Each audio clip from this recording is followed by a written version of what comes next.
तर कसे काय गावाल्यांनो, तुमचा परत एकदा नवीन व्हिडिओमध्ये स्वागत आहे. तर गावाल्यांनो, आजचा व्हिडिओ असा मीटिंग आणि आपल्याला शूट करूचा होता. सर आणि मॅम मीटिंगमध्ये होते, त्यांचा व्हिडिओ काढला. मीटिंग संपली त्यानंतर तसेच निघालो आपण लोकेशनवर, कारण तिकडे शूट आणि आपल्याला फोटो घ्यायचं होतं.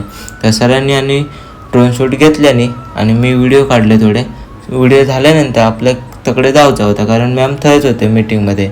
मीटिंग वगैरे झाली त्यानंतर आपलं जायचं होतं ऑफिसला. तसेच गाडी फिरवलं आणि निघालो ऑफिससाठी. ऑफिसकडून विघ्नेश तर गेलो ऑफिसमध्ये आणि सरांचं आणि मॅमचं उपवास होतं, ते फळ आणू गेले आणि माका पाठवलेला होता सरांच्या घराकडे खिचडी आणू. तर थंय एक मस्त कुत्रा होता, मस्त वाटत होता. तसंच खिचडीचं डबो घेतलं, गेट उघडलं आणि तसंच निघालं ऑफिसला येऊ. तर माझ्याकडे कॅमेरा फिरवलं आहे आणि गाडीवर बसलं आहे, डबो लावलं आहे गाडी आणि निघालं ऑफिसला. इलं ऑफिस जवळ आहे, तर ऑफिसमध्ये सगळी कामं करत होती. तर आजचा व्हिडिओ एवढंच. आवडलं असतं तर नक्की लाईक करा. Bye bye.